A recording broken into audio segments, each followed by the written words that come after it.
Hi guys, and welcome back to Back Beyond Tech. So I'm just doing a quick video about my overclocking of the RX 480 because there's been a lot of questions. I think the easiest thing to do is just show you what I did. So here we go. So we're going to go into Wattman and just have a look at the settings there. So I'm basically just showing you here that I'm not changing anything. All these settings are stock as the card comes out of the factory. So I'm not going to change anything, and then I'm going to run Heaven. So this might be a bit odd. I'm actually capturing this with Relive AMD software, so just because last time it wasn't very clear when I was using a camera, so I thought I might as well use the capture software just to show you the difference between the two states. So we're just going to benchmark the stock card. So keep an eye on the clock speed up there. I've speeded up the benchmark, but you'll notice that the clock speed doesn't shift from, is it 1288 megahertz or something like that, and the memory speed again doesn't move because I've not touched the memory at all. Purely just running this benchmark to get a baseline, because a lot of people were asking, you know, oh well, is there a bump from the baseline benchmark to the overclock benchmark? So I'm just gonna go through it, guys, just to show you what I've done and to prove that it's actually correct and I'm not talking shit. Yada yada yada. Just wait for this to complete. Shouldn't be long now. Getting to the end of it. So there you go, guys. That's stock. So an average of 72.2 frames per second and a score of 1819. So now we are gonna close this down. Pardon me, just leaving it up there so you guys can see it. So yeah, I'm gonna close this down and we're gonna go back into Wattman, and I'm going to apply the overclock that I applied in my previous video.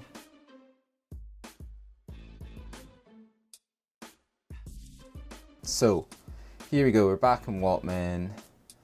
So we are just going to turn on the fan curve, turn on the temperature control, so its max is 90, target at 70, put the power limit up by 50%, and now I'm just going to manually set the clock speeds that I want at the different power states. So you'll see the top one's 1405, and then I just kind of go down gradually so you get a nice curve.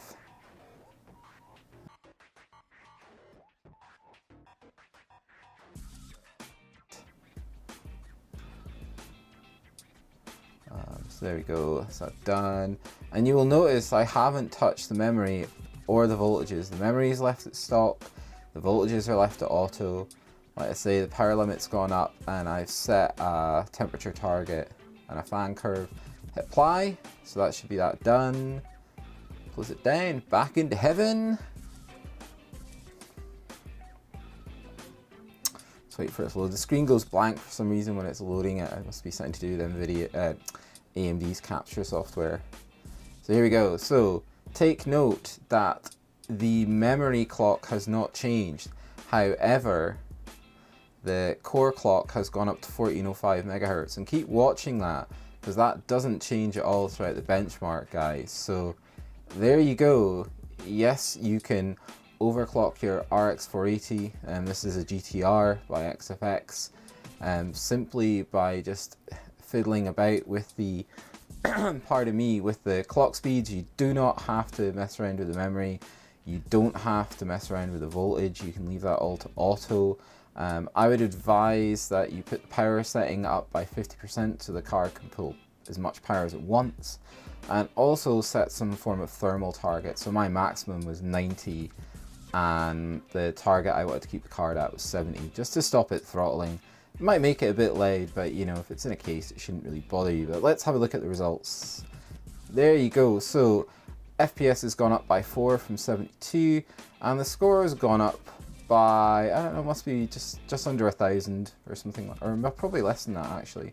100, sorry, because it's gone up to 1900 from 1800. So yeah, there you go, performance boost.